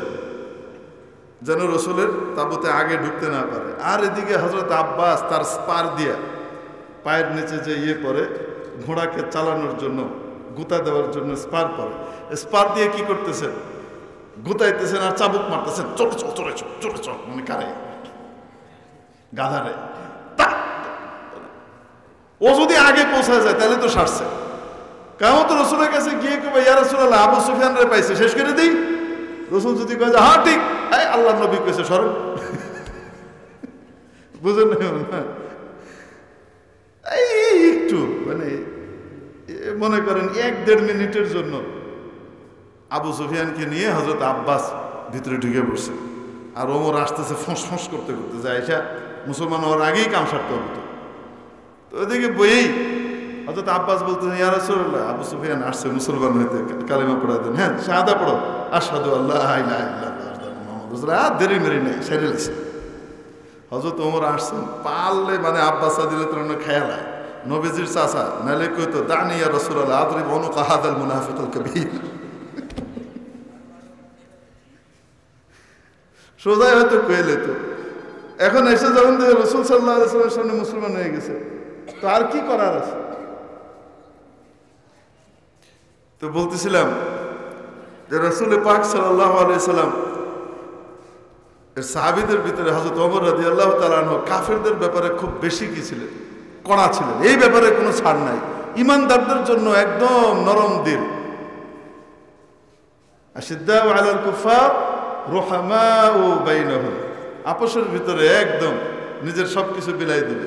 কিন্তু কাফেরের বাচ্চা তরে খাইছে, ওটা কোনো ছাড়াছাড়ি নেই। তো হযরত ওমরের রাগ তো আর কমে নাই। রাগ কার উপরে? কাফেরদের উপরে। আর সেই কাফেররা আমাদেরকে ফিরাই দিচ্ছে। এই রাগ এখন কাফেরদের উপরে তো মিটাইতে পারতেছে না, তো এখন যায় কার উপরে রাগটা পড়ে? ভাই ভাই যখন গন্ডগোল লাগে, গন্ডগোল লাগার পরে যখন বাইরে কিছু কইতে পারে না, গিয়ে রাগটা বাপের কাছে ফলায়। আপনার আশকারাতেই এরম হয়েছে, আপনি এগুলি দিচ্ছেন, হ্যাঁ মানে মাথায় তুলে রাখছেন, শয়তানের আড্ডি হয়েছে, বুঝেন না? মনে এরকম করে না, ওরম রাগ রাসূল সাল্লাল্লাহু আলাইহি ওয়াসাল্লামের কাছে। এখন তার কিছু বলতে পারে না, আস্তে উঠে চলে গেছে আবু বকর রাদিয়াল্লাহু আনহু কাছে। আবু বকর, আমরা হক দিনের উপরে নেই, হক দিনের উপরে আছে। উনি কি হক নবী না? কি আশ্চর্য! অবশ্যই হক নবী। উনি কি আমাদেরকে বলেননি? উনি স্বপ্ন দেখছেন আমরা ওমরা করতেছি, আমাদেরকে নিয়ে ওমরা করতেছেন, স্বপ্ন দেখছেন, বলেননি? হ্যাঁ বলছেন। তাহলে আমরা ওমরা না করে ফিরে যাব কেন? উনি কি একবারও বলছেন যে স্বপ্নে দেখছেন এইবারই ওমরা করতেছেন? যেই যেই শব্দে রাসূল পাক সাল্লাল্লাহু আলাইহি সাল্লাম হযরত ওমরকে ওখানে উত্তর দিয়েছিলেন, ওমর যখন রাসূল হযরত আবু বকরের কাছে গিয়েছেন, তো আবু বকর ঠিক হুবহু ওই শব্দেই কি করেছেন? উত্তর দিয়েছে। এই জন্য বলা হতো দুইজনের ভিতরে দেহ তো দুইটা, আসলে আত্মা যেন একটা। আত্মা যেন একটা। মনের কথা সবার আগে ধরতে পারতেন হযরত আবু বকর রাদিয়াল্লাহু তাআলা আনহু। উসারা বদরের ক্ষেত্রেও যখন নাকি মশওয়ারা চলতেছে কি করা যায় এই বদরের বন্দীদেরকে নিয়ে, হযরত ওমর রাদিয়াল্লাহু তাআলা আনহু, হযরত সাদ ইবনে মুআজ রাদিয়াল্লাহু তাআলা আনহু থেকে শুরু করে আরো বেশ কিছু জলিল কদর সাহাবীদের মত ছিল, ইয়া রাসূলুল্লাহ শয়তানের কোমর একবার ভেঙে দেন, আর জীবনে উঠে খাড়াইতে পারবে না। এখানে সব নাডা শয়তানগুলো ধরা পড়ছে, বাস ফয়সালা দেন, কতল বহুত জ্বালাইছে, আর প্রত্যেকে যার যার আত্মীয়রে হত্যা করবে। এখানে প্রত্যেকের আত্মীয়রা আছি আমরা, যার যার আত্মীয় যারা যারা শেষ করবে, ফয়সালা দেন। মতামত এটা। রাসূল পাক সাল্লাল্লাহু আলাইহি সাল্লামের দিল চাচ্ছিল ইস যদি মাফ করে দেওয়া যেত। এদের ভিতরে তো অনেকে আছে যারা ঠেকায় পড়ে ওদের সাথে আছে, আসলে তো ওদের সাথে নাই, দিল ওদের সাথে না। এনাদের ভিতরে তো হযরত আব্বাস রাদিয়াল্লাহু তাআলা আনহু ছিলেন বদরের বন্দীদের ভিতরে। হযরত আব্বাস কে? শুধু চাচা তা তো না। নবীজি সাল্লাল্লাহু আলাইহি সাল্লাম যখন হিজরত করেন, হিজরতের আগে বায়াতে আকাবার সময় যখন নাকি মদিনা থেকে বিরাট ওয়াফদ গিয়েছে, গিয়ে রাসূল সাল্লাল্লাহু আলাইহি সাল্লামকে দাওয়াত দিয়েছে যে আপনি আমাদের কাছে চলে আসেন, আমরা যাবতীয় নিরাপত্তা দিব। রাসূলুল্লাহ সাল্লাল্লাহু আলাইহি সাল্লাম ওই মজলিসের ভিতরে কাকে নিয়ে গেছিলেন বলেন তো? নিজের চাচা হযরত আব্বাসকে নিয়ে গেছিলেন মুরব্বী হিসেবে। তো কতটা আস্থা রাখতেন, বিশ্বাস করতেন?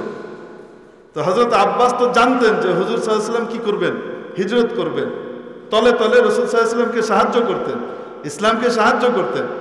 কিন্তু নেতৃত্ব যাবে এবং নেতাদের সাথে বিরুদ্ধে গেলে বিপদ আছে, এই জন্য কি করতেন, ওই তেনাদের সাথে থাকতেন।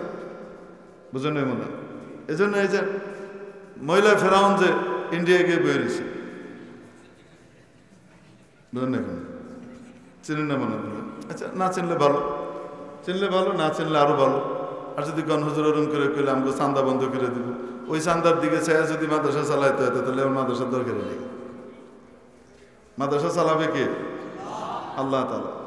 কোনো ফেরাউনের টাকার দরকার আমাদের মাদ্রাসায় নেই, ঠিক কি ঠিক না? তো যাই হোক, এটা চালাচামুন্ড যেগুলো ছিল এরা সবাই যে একই টাইপের তা কিন্তু না।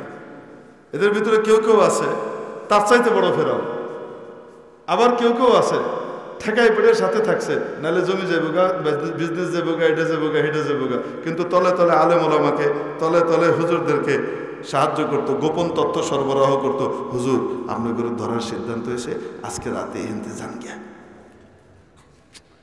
আরে নাই এরকম মানুষ, এরকম মানুষ নাই মনে হয়? আছে তো, এরকম ভালো মানুষ অনেকে আছে। তার মন কান্ত যে হেফাজতীদেরকে, হেফাজতে ইসলামের নবীর প্রেমিকদেরকে 5ই মেতে রাতের অন্ধকারে হত্যা করছে, এই হত্যাকে কোনোভাবেই সমর্থন করে না, কিন্তু ঠেকাই ফিরে লগে লগে থাকে, মানে আছে না, এই টাইপের বহু লোক আছে। ইন্নাল মালাআ ইয়াতামিরুনা বিকা লিয়াকতুলুক ফাখরুজ ইন্নী লাকা মিনান নাসিহিন। মুসা আলাইহিস সালাম যখন ট্রিটমেন্ট করলেন এক ব্যাটারে, কিপ্তি একটারে ঘুষি মারলেন, ফেরাউনের দলের মানুষ, সরকারি দলের মানুষ, ঘুষি মারছে, মেরে গেছে গা। ফাওয়াকাযাহু মুসা ফাকাদা আলাইহি, সিটপাটাঙ্গে শেষ। আসলে ঘটনা হলো মুসা আলাইহিস সালাম নিজেও তো জানে না যে উনি যে নবী হইতে যেতেছেন, আর ওনার শরীরে আল্লাহ পাক কি পরিমাণ শক্তি দিয়ে রাখছে এটা কি মুসা আলাইহিস সালাম জানেন? তো জানে তো না। একজন নবীর শরীরের ভিতরে সুবহানাল্লাহি ওয়া বিহামদিহি দুনিয়ার 100 জন মানুষের শক্তি থাকে, আল্লাহ দিয়ে রাখেন। মুসা আলাইহিস সালাম দিয়েছে ঘুষি একটা, এক ঘুষি দেখি খালাস। যার পক্ষ হয়ে মারছে তার সাথে মানে এর ঝগড়া হইতেছে। পরের দিন আবার, এখন ফেরাউনের দলের লোক কি মেরে ফেলেছি, ছাত্রলীগের আওয়ামী লীগের লোক কি হত্যা করেছে, এত করে সাহস সারা দেশ তছনছ হয়ে গেছে। আইজি, ওসি, ডিসি, এসপি সব লাফালাফি শুরু করেছে, সিলেটে মারা পড়েছে, তো খুঁজে বের করো ওই রাজাকারের বাচ্চাকে, খুঁজে এই তালিকা চলতেছে। এই রাজাকার ট্রাম্প কার্ড দিয়ে খেলছে জীবনভর, বিরোধীদেরকে দমন করছে কোন অস্ত্র দিয়ে? কর না কেন? রাজাকার অস্ত্র দিয়ে। যারেই সাইজ করতে হবে তার গায়ে লাগাই দিছে, এটা কি? রাজাকার। রাজাকার যদি না হয় তাহলেও কেবল রাজাকারের চেতনাধারী, চেতনার রাজাকার। বুঝলেন? সাইজ করছে শব্দ এই 16 বছর কি দিয়ে সাইজ করছে? রাজাকার দিয়ে। আল্লাহ যে পারেন, এটার আজীব কুদরত আপনি দেখেন। রিমোট কন্ট্রোলের মতো, রিমোটের যে সুইচটা, এটা একবার টিপলে অন হয়, আরেকবার টিপলে কি হয়? অফ হয় না? আল্লাহ পাক এই শব্দটা দিয়েই এটা খেদানের ব্যবস্থা করছে। যেটা দিয়ে 16 বছর পিটাইছে সবাই রে, আল্লাহ ওইটা দিয়ে ওপরে পিটাইতেছে এখনো, ঠিক কি ঠিক না? ধরাটা খাইছিল কেন? এটাতে কইছিল, কইছিল না মুক্তিযোদ্ধাদের এরা সব নাতিপুতিরা সব হলো মেধাহীন, আর রাজাকারের বাচ্চারা মেধাবী, সবাই রাজাকারের বাচ্চা কইছিল। তো আল্লাহ পাক এই রাজাকার শব্দ দিয়ে তুমি কে আমি কে মনে আছে না? নাই না, ভুলে গেছেন? কখনো ভুলতে নাই। এই সমস্ত জিনিস বারবার মোজাকারা করতে হয়, কারণ আমাদের বড় সমস্যা হলো এই বাঙালি জাতি, এরা বিস্মৃতি পরায়ণ জাতি। এরা এই ছোট বাচ্চার মতো খুব সরল সহজ, একটু চকলেট দিলেই আগের যে থাপ্পড় দিয়েছিল এটা বিলেছে গা, বোঝেন না মনে হয়? বিলে যায়। এই জন্য মাঝে মাঝে বলে ফেলে আগেই ভালো ছিলাম, কয় কি কয় না? আচ্ছা, সময় কতটুকু আমার একটু জেনে নেই, কিন্তু বকওয়াস করেই যেতেছি। আচ্ছা ঠিক আছে, যাই হোক। এখন আল্লাহ পাক পারেন কি পারেন না? যেই রাজাকার শব্দ দিয়ে 16 বছর বিরোধীদেরকে দমন করেছে, দেশ ছাড়া করেছে, রব্বুল আলামিন সেই রাজাকার শব্দ দিয়েই লাথি মেরে গদি থেকে নামিয়ে কাছে পাঠায় দিছে। ঠিক না? আল্লাহ পারেন। সুবহানাল্লাহ। এই আল্লাহ তো অনেক ভালো মানুষ থাকে কি থাকে না। তো হযরত মুসা আলাইহিস সালাম ওই যে ফেরাউনের পার্টির লোকরে কি করে ফেলছে, মেরে ফেলছেন। এখন মুসা আলাইহিস সালাম তো থাকেন কোথায়? রাজপ্রাসাদে। মুসা আলাইহিস সালাম থাকেন কি পরিচয়ে? ফেরাউন পুত্র, ক্রাউন প্রিন্স, তাই না? উনি ভবিষ্যৎ ফেরাউন হতে যাচ্ছেন, ফেরাউনের পরে উনি হবেন। এভাবেই তো সব সেট আপ হয়ে গেছে। ফেরাউনের সন্তান হিসেবেই তো বড় হইতেছে। আটকিরে ফেরাউন, যাই হোক, আটকিরে খোদা আর কি। এখন শেষ পর্যন্ত ধরা পড়ছে না, সবাই খুব ক্ষিপ্ত। পরের দিন মুসা আলাইহিস সালাম ওই রাস্তা দিয়ে যাচ্ছেন, দেখেন ওই যে ওই লোক, যে লোকের সাথে কালকে ওই যে ফেরাউন পার্টির লোকের ঝগড়া হয়েছিল, তার সাথে আবার ঝগড়া হইতেছে। তো সে লোক বলে, মুসা মুসা আনকিদনি আনকিদনি, আমাকে বাঁচাও বাঁচাও, আমাকে বাঁচাও। মুসা আলাইহিস সালাম সাহায্য তো করবেন তারে, সেটা ঠিক আছে, কিন্তু উনি বললেন, সমস্যাটা কি বলো তো দেখি? ঝগড়া আর কারোর সাথে হয় না, হুদা তোমার লগে হয়ে গেলে। এ না, আমার বংশের তো বহু লোক আছে, কারোর সাথেই তো ঝগড়া হয় না, তো তোমার সাথে হয় কেন? মনে হয়তো তো সমস্যা তোমার। হে ডরাই গেছে, হে মনে করছে এবার ঘুষিটা আমার দিকে আসবে। হে ডরের চোটে আগে কয় কি লিক কেটে দিছে, মনে হয়েছে যে কি খাচ্ছ খুব বেশি, মানে যদি মুসলমান না হয় আর কি। কয় আতুরিদু আন তাকতুলানি কামা কাতালতা নাফসান বিল আমস, কালকে যেমন একটারে মারছিল, তুমি আজকে আমারে মারতে চাও? আর লগে লগে যে সামনে ফেরাউন পার্টির লোক যেটা, এটাকে এই তো পাওয়া গেছে, এ মারছিল নাকি? হ্যাঁ, ওই তো ঘুষি মেরে মেরে ফেলেছি। ভালো করলো কে? তার চোখে আঙ্গুল দিয়ে। মুসা আলাইহিস সালাম কালকে তারা বাঁচাই দিছে, আর আজকে সে কি করে? রাত সাক্ষী হয়ে মুসা আলাইহিস সালামকে ফাঁসাইতেছে। খবর চলে গেল একদম বিদ্যুৎ গতিতে ফেরাউনের দরবারে।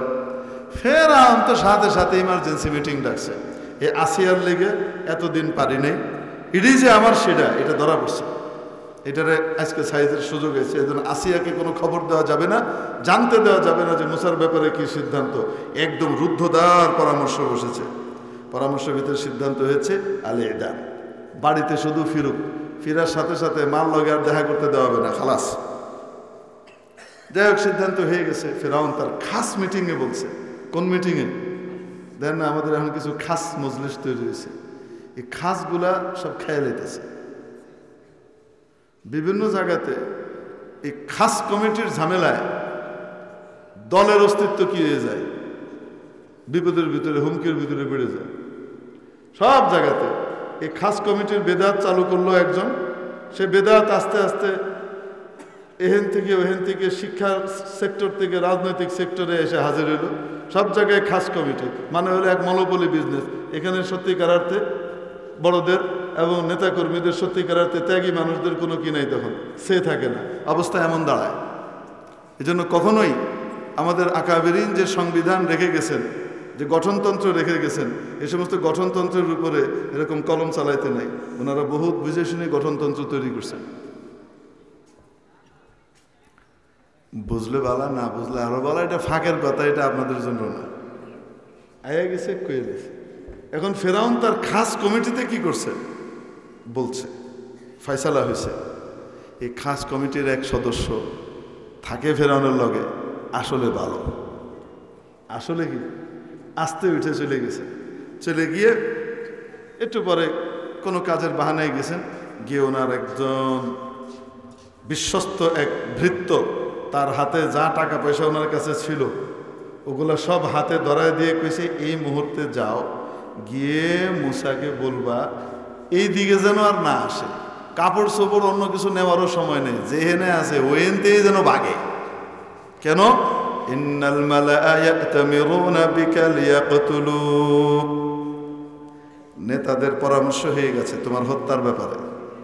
ফাখরুজ, অতএব বেরিয়ে যাও। ইন্নী লাকা মিনান নাসিহিন, বেরিয়ে যাও, মিশর ছেড়ে পালাও। আর এরকম অনেক মানুষ থাকে কি থাকে না? ভিতরে থাকে, কিন্তু তলে তলে কাদের সাহায্য করে? মজলুম মানুষদের সাহায্য করে। হযরত আব্বাস রাদিয়াল্লাহু তাআলা আনহু ওরকমই ছিলেন। আবু জেহেলদের সাথেই থাকতেন আবু সুফিয়ানদের সাথেই, নেতা মানুষ, ভিতরের তথ্য সব জানতেন। আর এগুলো রাসূল সাল্লাল্লাহু আলাইহি ওয়াসাল্লামের কাছে পাস করে দিতেন, এই চক্রান্ত হইতেছে, সাবধান থেকে, বুঝেন নাই মনে? তো এই টাইপের ভালো মানুষ আছে না অনেক। আমাদের মুফতি শহীদুল ইসলাম সাহেব মরহুম রহমতুল্লাহ আলাইহি ইন্তেকাল করেছেন, আপনারা তো জানেন। আল মারকাজুল ইসলামের যে চেয়ারম্যান ছিলেন বাংলাদেশের, বলতে গেলে আমাদের দেশীয় সবচেয়ে বড় ইসলামিক এনজিও যেটাকে বলা যায়, এরকম। তো ওনার সাথে তো ব্যক্তিগতভাবে ওই জমানার যিনি ছিলেন ইন্ডিয়ান আপার অনেক কি ছিল, সম্পর্ক ছিল গভীর। সম্পর্ক মহব্বতের না, ঠেসাঠেসির। কারণ যেই আসনে হাসিনা খাড়াইছে সেই আসনেই তার প্রতিদ্বন্দ্বী হিসেবে মুফতি শহীদুল ইসলাম কি করছে, নির্বাচনে খাড়াইছে। এবং সত্যিকারের ফয়সালা হলো মুফতি শহীদুল ইসলাম জিতছে, হাসিনা হারছে। কিন্তু কৌশলে তাকে কি করানো হয়েছে, মান যায়, শেখ হাসিনার মান চলে যায়। এটা মোল্লার কাছে তা কি হয়, বুঝতে পারছেন? মানে মোল্লার উন্নতি কেউ দেখবার চায় না। হেডা কন আর এটা কন, সবগুলো এই ব্যাপারে একমত। মোল্লাদের কি ভোট দেওয়া যাবে না? ওরা কি দেশ চালাতে পারবি? সায়া দেখ আফগানিস্তানের দিকে, পারে কি পারে না? ঘুমাইতেছে সব। আফগানিস্তানের সায়া দেখ পারে কি পারে না? শুধু পারে না, ইজ্জতের সাথে বুক চিতিয়ে পারে। সমস্ত পরাশক্তিকে আঙ্গুল দেখায়া তারপরে পারে। ঠিক কি ঠিক? কারো লেজুর ভিত্তি করে নয়। আলহামদুলিল্লাহ, আল্লাহ আমাদেরকে ওরকম হওয়ার তৌফিক দান করেন। তো ওই সময় শহীদুল ইসলাম সাহেব যেহেতু জিতে গেছে আর হাসিনা হারছে, হাসিনা তো জানে এটা, তো হাসিনার রাগ আছে না, কঠিন প্রতিশোধ পরায়ণ। তো দান্দা ছিল এক পর্যায়ে, মানে তারে সাইজ করার ফয়সালা হয়ে গেছে। তাকে কি করবে, গ্রেপ্তার করা হবে আজকে রাতেই গ্রেপ্তার করা হবে, এটা ফয়সালা হয়েছে একদম ওই খাস কমিটিতে। কোথায়? খাস কমিটিতে। ওই খাস কমিটির ভিতরে একজন ছিলেন যিনি মুফতি শহীদ সাহেবের সাথে জেলখানায় একই ছেলে ছিলেন কিছুদিন। তো মুফতি শহীদ সাহেবকে চিনতেন যে উনি একজন ভালো হুজুর, পরোপকারী মানুষ, মানুষের উপকার করে, তার তো কোনো ক্ষতি করে বেড়ায় না, জনগণের কল্যাণ করে। এই লোকটাকে এরকম করে ফাঁসায় দিবে, এটা ওনার পছন্দ হয় নাই। তো পছন্দ না হওয়ার কারণে উনি ওখানে তো আর কিছু কর নাই, আস্তে করে পরে উঠে আইসা বাইরে প্রথম কাজ যেটা করছে সেটা হলো মুফতি শহীদ সাহেবের কাছে লোক পাঠাইছে, কোথায় আছেন? অমুক জায়গায়, এখন আপনি এয়ারপোর্ট যান। এখন কই যান? আপনি সোজা এয়ারপোর্ট যাবেন। ওই রাত্রে থাই অ্যাম্বাসেডরকে উঠাইয়া তাকে দিয়ে থাইল্যান্ডের ভিসা করাইয়া তারপরে কি করছে, ওই রাতেই সিলসাপ্পড় লাগাইয়া পাসপোর্ট কোথায় পাঠাইছে, লোক পাঠাইছে যে পাসপোর্ট দিয়ে দেন এর হাতে, আপনি চলে যান এয়ারপোর্ট। কারণ তখন এই খবর সায়ে হয় নাই যে ওনাকে কি করা হবে, গ্রেপ্তার করা হবে। গ্রেপ্তার করা মানে সালাউদ্দিন কাদের চৌধুরী বানাবে, বুঝেন নাই মনে হয়, ফাঁসিতে চড়াবে, সে তো জানে। তো পাসপোর্ট নেওয়াইছে আরেকজনকে দিয়ে, আর ওনাকে বলছে আপনি সোজা এয়ারপোর্ট যান। যেই ফ্লাইট পাওয়া যায়, যেই দেশেই যাক না কেন, প্রথমে এখান থেকে বাইর হবে, পরে দেখা যাবে। আর ওই রাত্রে থাই এম্বাসি থেকে পাসপোর্টে টিয়ে লাগায়, ভিসা লাগাই দিয়া, প্রধানমন্ত্রী খুব কাছের লোক ছিল ওই লোক। তারপরে এয়ারপোর্টে পৌঁছায় দিছে, ওখান থেকে বাংলাদেশ থেকে বেরিয়ে এক দেশে, তারপরে আরেক জায়গায়, তারপরে ওখান থেকে পরে গিয়ে দুবাই গিয়ে সেটেল হয়েছে। তো এই যে বের করে দিয়েছিল ফখরুজ ইন্নী লাকা মিনান নাসিহিন, তিনি ছিলেন ওই যে দরবেশ বাবা, বুঝলেন? মানুষ তো শুধু খারাপটাই দেখে, খারাপ তো অনেক আছে, কোনো সন্দেহ নাই, কিন্তু ভালো যেটা আছে সেটাও আসলে বলা উচিত। ভালো আছে না কিছু, এটা একটা ভালো জিনিস ছিল যে হযরত মুফতি শহীদ সাহেবকে উনি কি করছিলেন, জানে বাঁচাই দিয়েছিলেন, বের করে দিয়েছিলেন। তো এরকম অনেক ভালো মানুষ থাকে না, যারা থাকে অন্যদিকে কিন্তু আসলে ভিতরে ভিতরে কাদের হেল্প করে, হকপন্থীদের হেল্প করে। তো বদরের যুদ্ধের বন্দী যারা ছিলেন এদের ভিতরে অনেকেই ছিলেন যারা আসলে তলে তলে মুসলমানদেরকে হেল্প করতেন। যুদ্ধ করতে চায় না মুসলমানদের সাথে, কিন্তু ওদের সাথে আইতে হয়, নাইলে সমাজে টিকতে পারবে না, এই জন্য আসছে। তো রাসূলুল্লাহ সাল্লাল্লাহু আলাইহি ওয়াসাল্লামের মনের আকুতি কি ছিল? রাসূল সাল্লাল্লাহু আলাইহি ওয়াসাল্লামের মনের আকুতি ছিল, আচ্ছা এরকম তো অনেক ভালো মানুষও আছে, যদি সকলের জন্য ফয়সালা যেটা হবে এটা সকলের জন্য তো একই রকম ফয়সালা হবে, ভিন্ন ভিন্ন তো হবে না। অতএব সব যদি কতলের ফয়সালা হয়ে যায় তো ভালো মানুষগুলোও তো মারা যাবে, অথচ এরা তো কিছুদিন পরে ইনশাআল্লাহ ঈমান আনবে। নবীজির বাসিরাত আছে না নাই? বাসিরাতে ঈমানই দিয়ে দেখতেছিলেন যারা আসলে ঈমানদার হওয়ার লোক কিছুদিনের ভিতরে এরা ঈমান আনবে, এই ভালো মানুষগুলা মারা যাবে। নবীজি চাচ্ছিলেন না। তো কি চাচ্ছিলেন? যে এটার বিপরীতে কেউ কিছু যুক্তি দিয়ে তুলে ধরুক। মাশওয়ারার ভিতরে সিদ্দিকে আকবর কথা পারলেন, নবীজির মনের যে কথা ওইটা পড়তেছেন এবং বলতেছেন, ইয়া রাসূলুল্লাহ আমরা বড় পেরেশানির ভিতরে আছি, অর্থনৈতিকভাবে একদম বিধ্বস্ত, কিচ্ছু নাই। অর্থনীতি ছাড়া, শক্তিশালী অর্থনীতি ছাড়া আমরা মেরুদণ্ড সোজা করে দাঁড়ানো এটা মুশকিল। এখানে যারা আছে এদের ভিতরে অনেকে আমাদের আত্মীয়, ইয়া রাসূলুল্লাহ এখানে অনেকে আছে যারা আমাদের জন্য হিত কামনাকারী বলেও আমরা জানি, আসছে তাদের সাথে।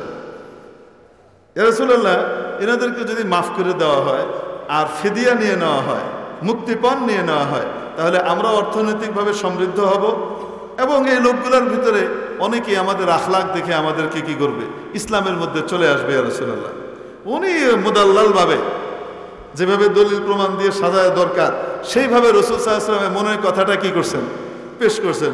বাস আর যাই কই নবীজি সাল্লাল্লাহু আলাইহি ওয়াসাল্লাম, হ্যাঁ এটা হতে পারে, ঠিক আছে, এটাই ফয়সালা। বুঝেন নাই মনে হয়? মাশওয়ারা অনুযায়ী ফয়সালা হয়েছে। জিবরিল আমিন এসে জানিয়ে দিলেন আল্লাহ পাকের মত ওটাই ছিল যেটা হযরত ওমর এবং সাদ ইবনে মুআজের মত ছিল। বাকি আল্লাহ পাক নিজের সিদ্ধান্তকে আপনাদের সিদ্ধান্তের সাথে ফিরিয়ে দিয়েছেন, যেহেতু আপনারা সহি তরিকায় মশওয়ারা করেছেন। তাহলে মশওয়ারার ফজিলত আছে না নাই? আল্লাহ পাক আমাদেরকে সহি তরিকায় মশওয়ারা করবার তৌফিক দান করেন। তো এই জন্য বলছিলাম হযরত আবু বকর সিদ্দিক রাদিয়াল্লাহু তাআলা আনহুর সাথে রাসূল সাল্লাল্লাহু আলাইহি ওয়াসাল্লামের যে সম্পর্ক, এটা কেমন সম্পর্ক ছিল? নিসবতে ইত্তেহাদি। নবীজি যেটা চাইতেন মনে মনে হুবহু সেটাই হযরত আবু বকরের দিলের ভিতরেও কি করত, চলতো। তো যখন রাসূল সাল্লাল্লাহু আলাইহি ওয়াসাল্লামের সামনে এসে ওই যে সন্ধ্যের সময় এসে কইছে এরা তো সব পালিয়ে যাবে, এরা থাকবি না, একটা মার আসলে এরা সব পালাবে, দেখতে পাচ্ছি মুহাম্মদ তুমি এদের উপরে ভরসা করছো। ওই সময় হযরত আবু বকর রাদিয়াল্লাহু তাআলা উত্তর কিন্তু দিছিলেন টাইট করে, কি কইছিলেন? উমসুস বাদরাল্লাহ। তরজমা যদি সহি তরিকায় করা হয় এনে নেট অফ করতে হবে, কারণ আর কোনো কাম নাই। আমাদের ইউটিউবার ভাইদের করবে কি জানেন, ঠিক এই অংশটাই ছেড়ে দিবে, আকবার সব বাদ দিয়ে ভিউ লাগবে, এরকম কিছু ইউটিউবার ভাই আছে। এটা হওয়া উচিত না। এটা মানে তর্জমা তো আমি হুবহু করতে পারছি না। তর্জমা যেটা হওয়ার বালাগাতের দৃষ্টিতে এবং হাদিস পড়াইতে গেলে সেটা আমানতদারির সাথে সেই তর্জমা করতে হবে। লাত মানে যে আপনাদের শিব আছে না, শিব, হ্যাঁ হিন্দুদের শিব আছে না, এই শিব টাইপের এক দেবতা। এই শিবের কাছে কিন্তু মেয়েরা যায়, সে নাকি স্বামী দান করে, ভালো স্বামী দেয়। এই জন্য গিয়ে তার গায়ে দুধ ডালে, বুঝছেন নি? এবং তার যে উজবে তানাসুল আছে, মানে মেশিন গান, মূর্তির ভিতরে মেশিন গান দাঁড় করে নিতে হয়, ঠিক আছে, এভাবে দেওয়াতে ওই মেশিন গান দিয়ে ব্যয় ব্যয় কি পড়ে, দুধগুলো পড়ে, আর এরকম মাথা নিচে দিয়ে খায়ায় আর চিন্তা করে ভালো স্বামী পায়াম। এই টাইপের উদ্ভট আকীদা সম্পন্ন জিনিসগুলাকে, চেতনাধারীদেরকে, আবার কেউ যদি কয় এটা একটা ধর্ম, এটা ধর্ম কেমনি হয়, এটাই তো মাথায় ঢুকে না। ধর্ম তো মানুষকে বুঝ বুদ্ধি শেখায়, বেকুবরে আকল মন বানায়। এটা কোন ধরনের রুচি?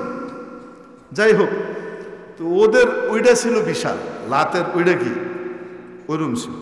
তো হযরত আবু বকর রাদিয়াল্লাহু আনহু কইছে যা লাতের হেডা চৌকে, বুঝেন না মনে হয়? আমি আর শব্দটা কইলাম না, আপনারা বানায় নিয়ে, লাতের হেডা চৌকিয়া যা, আমরা ছেড়ে দিয়ে যাবো। তা আবু বকর ঠান্ডা না গরম, সময়ে গরম কিন্তু আসলে কোমল হৃদয় নরম।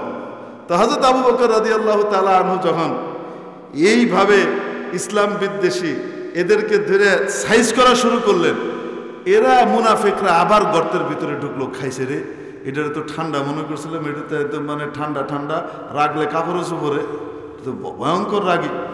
ওমরের চাইতেও বেশি রাগী দেখা যাইতেছে। কারণ হযরত ওমর রাদিয়াল্লাহু তাআলা আনহু গিয়ে ধরছিলেন হযরত আবু বকরকে, যখন মুনকিরিনে যাকাতের বিরুদ্ধে হযরত আবু বকর কি করেছিলেন, যুদ্ধের ঘোষণা দিয়েছেন। আল বিদায়া ওয়ান নিহায়া খুলে দেখেন, একদম এবারও সব পুরা সনদ সহ দেওয়া আছে। কি বলছেন? আতুকাতিলু মান, আপনি তাদের সাথে যুদ্ধ করতে চাচ্ছেন যারা আল্লাহকে এক মানে, রসুলকে রসুল মানে, আমাদের জবাই করা জানোয়ার খায়, আমাদের কেবলার দিকে ফিরে নামাজ পড়ে। রাসূল সাল্লাল্লাহু আলাইহি ওয়াসাল্লাম কে কথা বলেন নাই? মান সাল্লা কিবলাতানা ওয়া আকালা যাবিহাতানা ফাআসামা মিন্না, মান সাল্লা সালাতানা ওয়াস্তাকবালা কিবলাতানা, আইওয়া আহসান, মান সাল্লা সালাতানা ওয়াস্তাকবালা কিবলাতানা ওয়া আকালা যাবিহাতানা আসামা মিন্না মালাহু ওয়া দিমাআহু ওয়া ইরদাহু, আও কামা ক্বালা আলাইহিস সালাতু ওয়াস সালাম। রাসূল কি বলেন না এই কথা? আমাদের মতো নামাজ পড়ে, আমাদের কেবলার দিকে ফিরে কি করে? নামাজ আদায়, আমাদের মতো নামাজ পড়ে, আর কেবলার দিকে, আমাদের কেবলাকে কেবলা বানায়, আমাদের জবাই করা জানোয়ার খায়, তার জান মাল সহায় সম্পত্তি ইজ্জত আবরু সবকিছু হেফাজতের দায়িত্ব আমাদের কাছ থেকে সে বাঁচিয়ে ফেলে। রাসূল কি এই কথা বলেন নাই? হযরত আবু বকরের কি বলা দরকার ছিল? বিপরীতে আরেকটা হাদিস, তাই না? হযরত আবু বকর কিন্তু আরেকটা হাদিস আনেন নাই। হযরত আবু বকর ওইটা দাঁড়াইছেন, তারা টাইট করে কি করছেন জানেন? এরম করে এই যে বুক পট্টি ধরছে, মহব্বত আছে তো, বুক পট্টি ধরে ঝাঁকি দিয়ে কয়, আজাব্বারুন ফিল জাহিলিয়াতি ওয়া খাওয়ারুন ফিল ইসলাম। জাহিলি যুগে তো বিশাল বাহাদুর ছিল, ফাড়ায় লাইতা, ইসলামে এসে কি ভীরু কাপুরুষ হয়ে গেছো? কোনো দলিল দেন নাই। এরপরের হাদিসের এই পরের অংশটা দেখেন।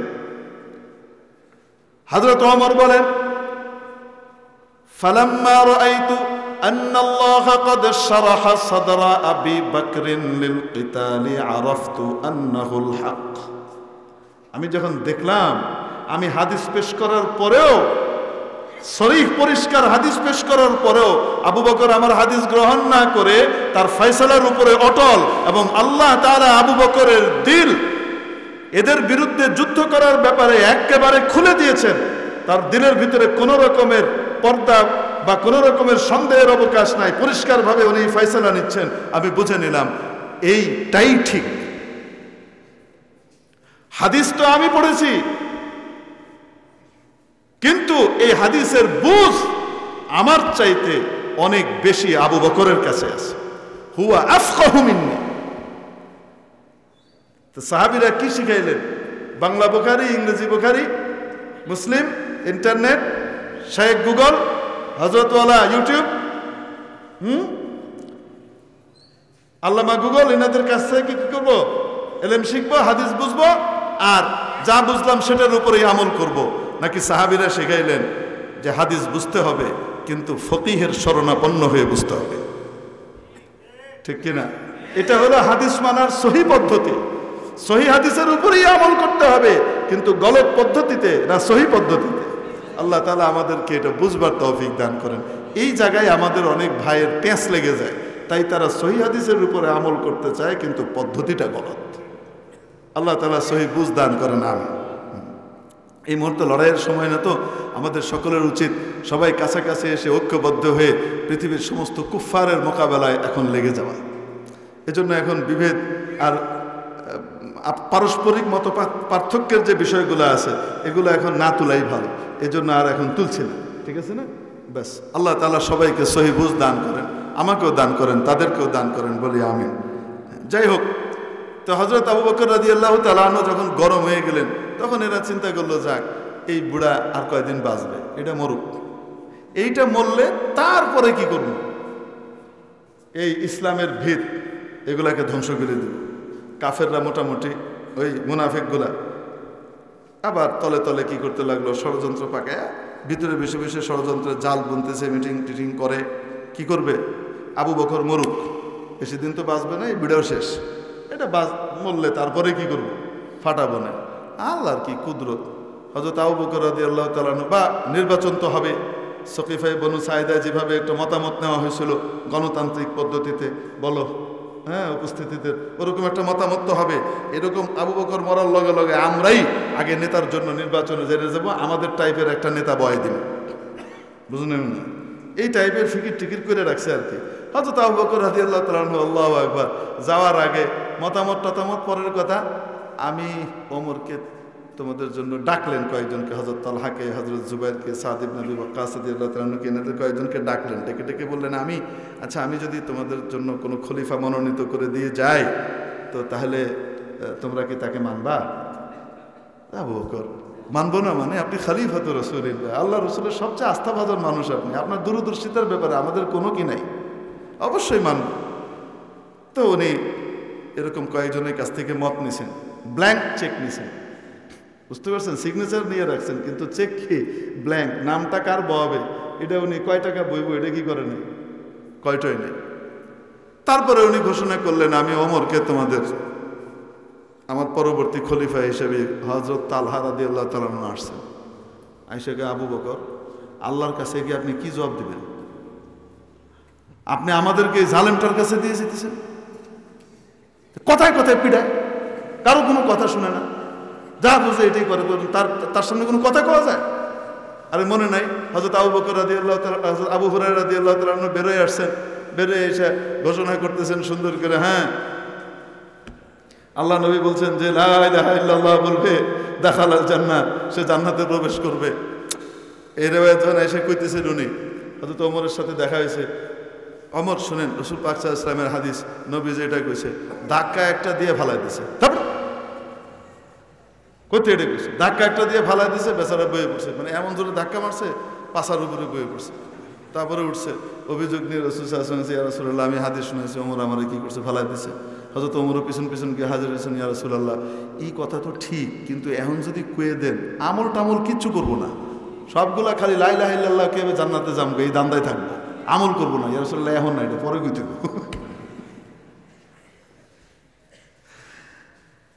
আপনি আমাদেরকে থুয়ে যেতেছেন এর কাছে, এই জাবেরে তো আমাদেরকে কি করে দিবে, সবাইকে মানে কারো কথা শুনবে না, আপনি তার কাছে আমাদেরকে হাওয়ালা করে যেতেছেন, আল্লাহর কাছে কি জবাব দেবেন? হযরত আবু বকর মুচকি হেসে বলতেছেন, শোনো, আমি আল্লাহর কাছে জবাবদেহির ব্যাপারে সবচেয়ে বেশি নিরাপদ বোধ করি যেই লোকটার ব্যাপারে, সেই লোকটাকেই দায়িত্ব দিছি।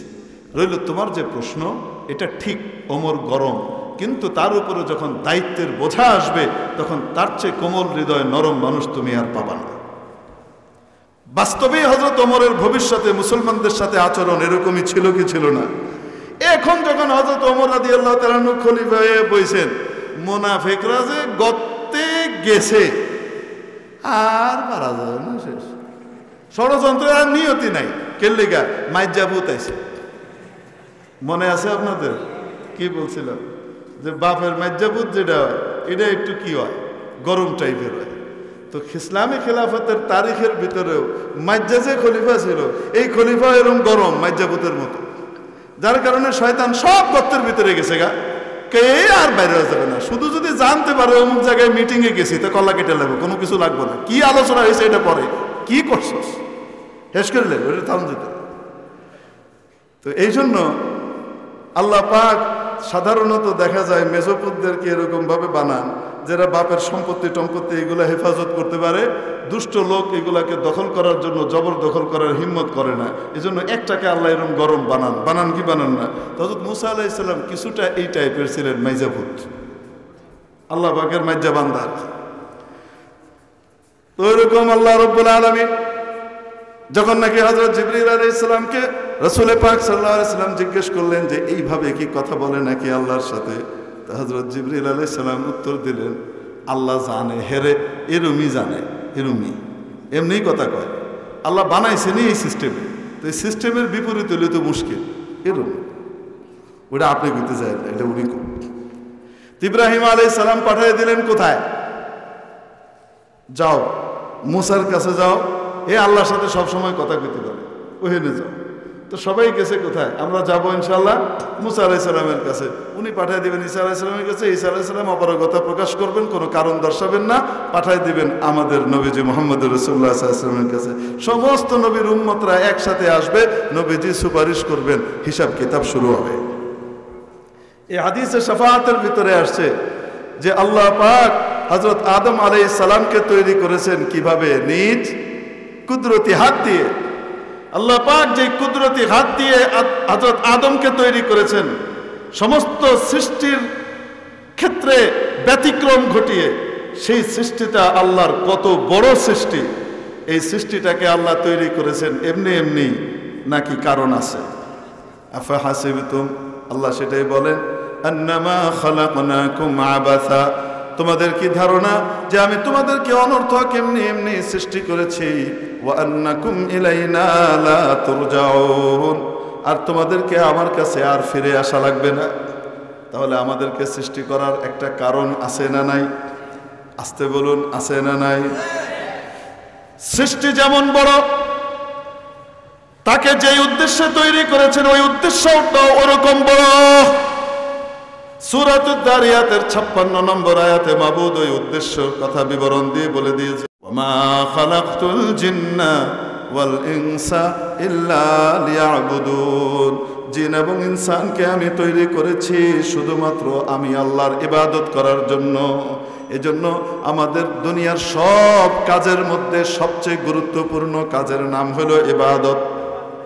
সবচেয়ে গুরুত্বপূর্ণ কাজের নাম কি? ইবাদত কিভাবে করতে হবে, কোন কাজ কিভাবে করলে ইবাদত হবে, আর কোন কাজ কিভাবে না করলে সেটা গুনাহের কাজ হয়ে যাবে, এই জিনিসটা শিক্ষা দিবেন কে? নবী রাসূল। কারা শেখান? নবী রাসূলকে আল্লাহ পাঠিয়েছেন। ইবাদত কিভাবে হবে সেটা শিখিয়েছেন নবী রাসূলরা। নবী রাসূল যখন না থাকেন, নবী রাসূলের ওয়ারিস আলেম ওলামা, তারা শেখাবেন কোন কাজ কিভাবে করলে ইবাদত হবে, ঠিক কিনা? এই ওলামা বানানোর, আলেম বানানোর কারখানার নাম হলো মাদ্রাসা।